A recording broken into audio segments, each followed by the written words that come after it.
Hey, everybody. Happy Kwanzaa and welcome to day 4, Ujamaa. That's right. That's right. That's right. What does it mean? Ujamaa means cooperative economics. That's right. So, a lot of people say that they believe in Ujamaa.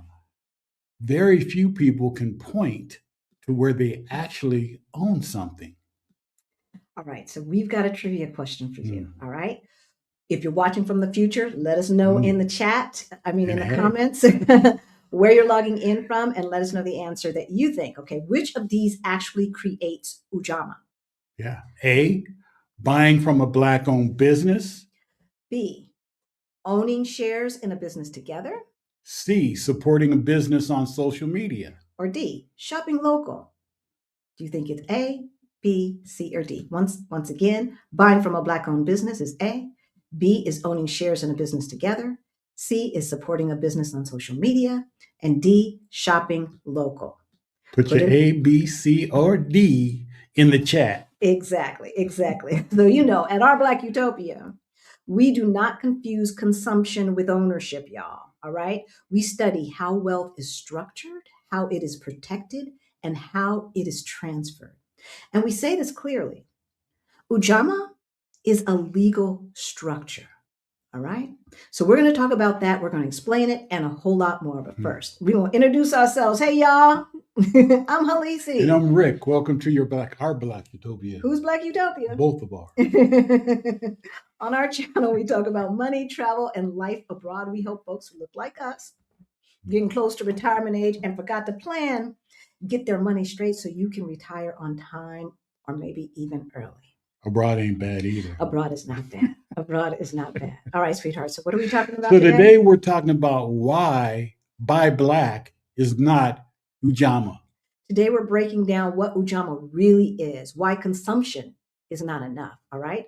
The structures, we're going to talk about the structures that create cooperative wealth and how this builds on investing. All right. Day 1, we talked about umoja, right? We stop doing money alone. Day 2, kujijagalia.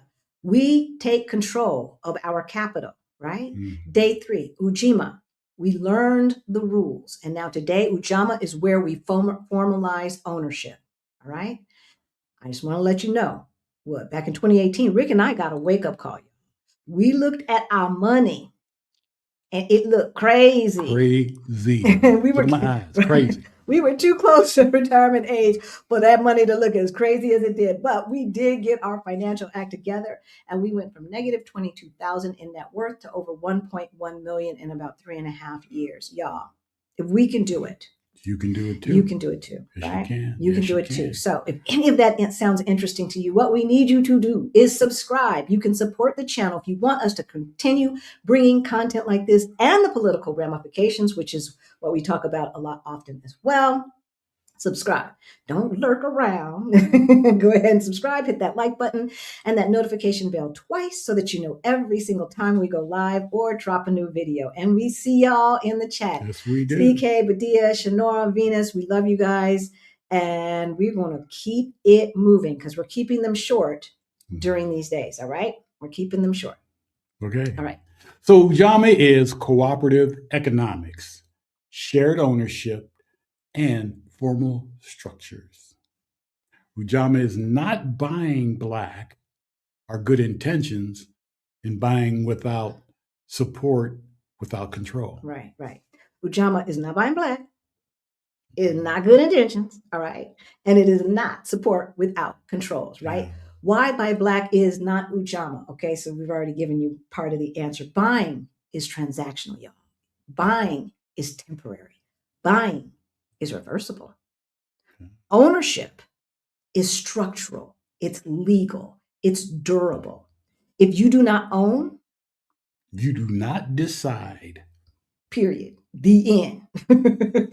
Now, how do we, if we think about Ujamaa, if we think about collective ownership, if we think about what we're talking about, how does this relate to the stock market? Because we know the stock market is where most people first learn ownership, right? This is where we first learn about valuation, first learn about risk.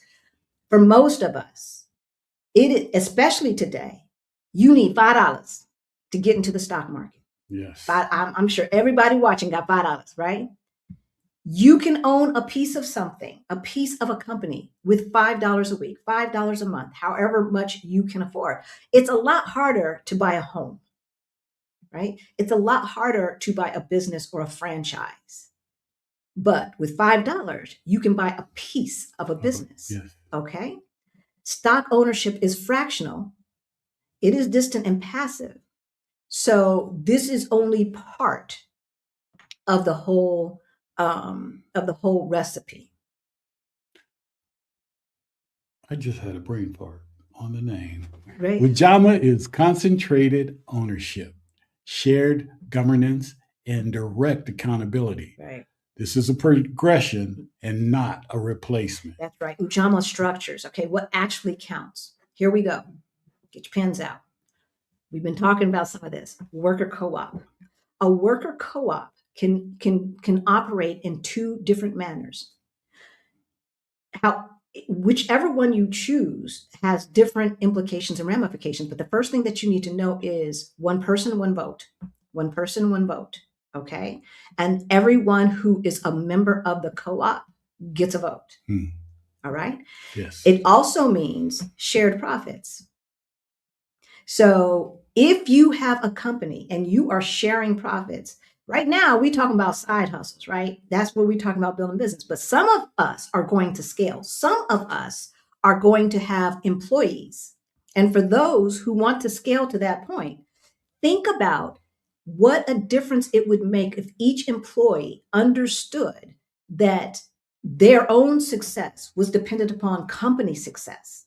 That when the company made more money, they actually got more money too. Check out Chobani yogurt and you can understand. Check out Red Mills and you can understand how these companies are doing so well, even in crazy times, because everybody who works there is a part owner. Yes.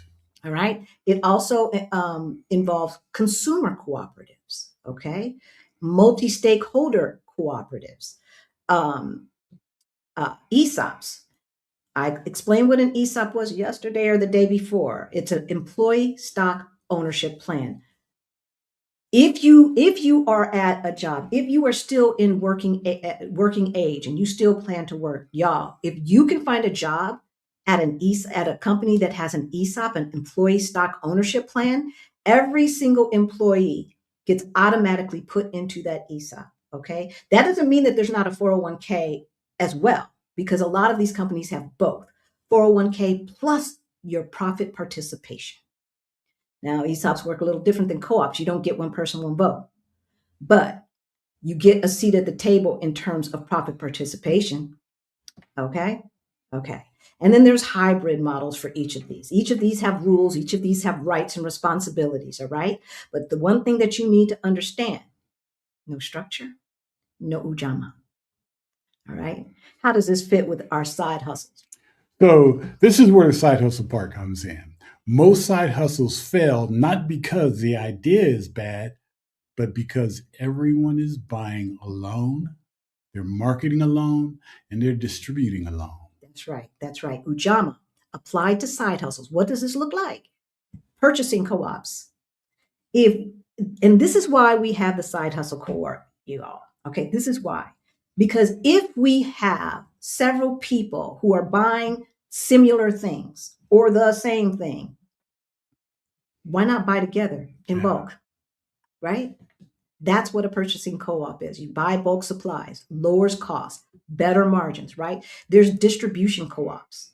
You can share email lists, shared platforms, shared audiences, okay? There is, we've all heard of farmer co-ops. Right. Farming co-ops work just like this, but instead of sharing the email list, right? They all come together and distribute their products together, right? That way, the big boys cannot divide and conquer, because that's what they like to do. And most of the time, they have better products, especially in farmer markets and stuff. Exactly, exactly. But even traditional farms have co-ops, y'all. Okay, if you live near a rural area, then you already know that. All right. Ownership co-ops. These could be shared tools, shared IP, shared infrastructure. You see how small side hustles can scale without burnout, without each person reinventing the wheel. Around here, y'all, we believe in shortcuts. And we don't believe in shortcuts in lesser quality or skipping things. What we say is we can learn from each other quickly, then we can figure it out on our own. That's the shortcut, okay? Not lesser quality or anything like that, right? So Ujamaa is not everyone doing the same business. But what it is everyone owning the infrastructure that makes many business possible. Right? And the way we can do it today without borders, the way we can do it today without having to all be in the same place makes it a lot more difficult for those jealous white supremacists to burn it down. You get the point. All right. So, we've got to give some historical context to this stuff because this is Kwanzaa week. And you see what our membership icon is. It is the Sankofa bird. What does that mean? If you know what the significance of the Sankofa bird, please put it in the chat or put it in the comments if you're watching from the future. Hey, y'all, I hope the future is great. I hope it's great. All right. Black communities have used cooperatives to pool capital. All right. We have been doing that for centuries to share risk, to retain wealth. These structures were targeted because they worked, y'all, not because it was just something to do. I mean, if you think about us right after slavery, what else could we do but pool resources? And that's what built a lot of the wealth that we saw historically were through co-ops. I gave you another example of a neighborhood co-op that just built another playground for their neighborhood. There's lots of ways that we can pool resources, okay, to have shared wealth.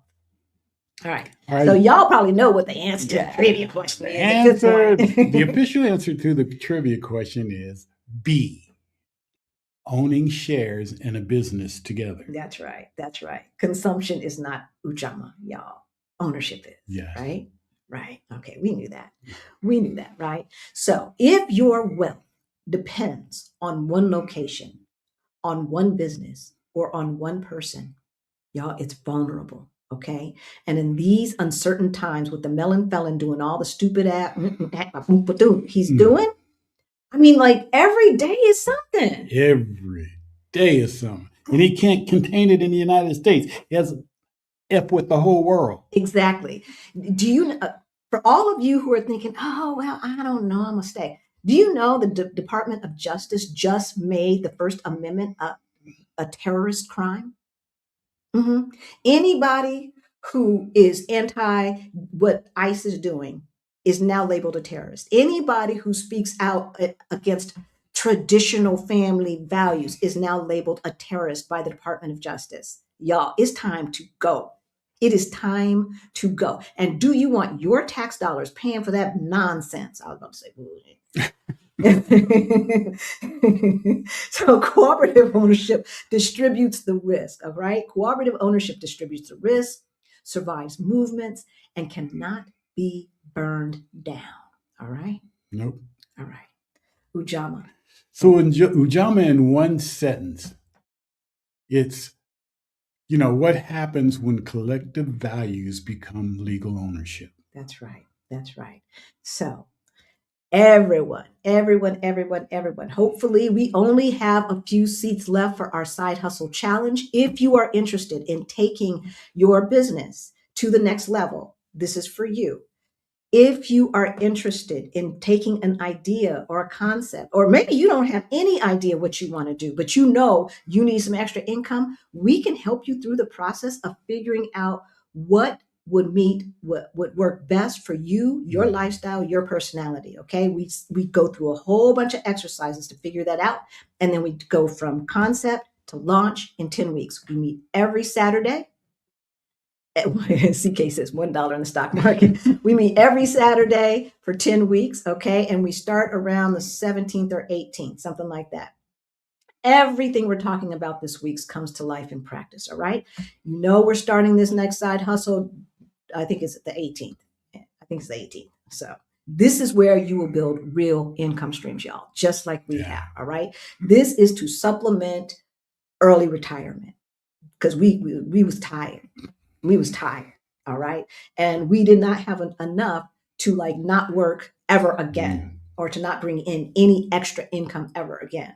And so we started Our Black Utopia. We always had a side hustle. We just kind of tweaked and transitioned it to be a company and a business that did not have borders. Okay. So you will learn what scales and you will stop doing business alone. If you've been thinking, I need more income, I need more control, and I need a system, this is that entry point. That's right. Sign up, and info about the Side Hustle Challenge is in the description below. Okay. If you want one-on-one help, we offer that as well. That information is in the description below. And of course, Beyond the Bling is our financial freedom program that is ongoing.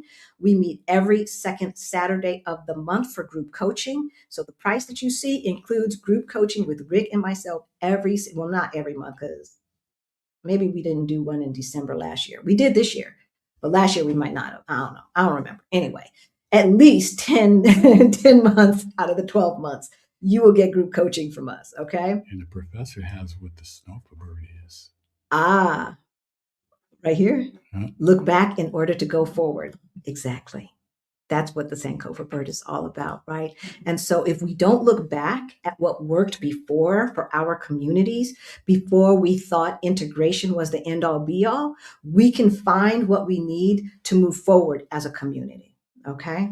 And so we'll be talking about that and a lot more in every single live stream, all right? Tomorrow is day 5, and we will be talking about Nia. Nia means purpose. Okay. And so doing all of this without purpose, without intentionality, is a losing hand. I'm going to let y'all know. Some folks have tried. It didn't work out too well. But we're going to leave on a happy note. We love you guys, and we will see you tomorrow. Tomorrow. Bye.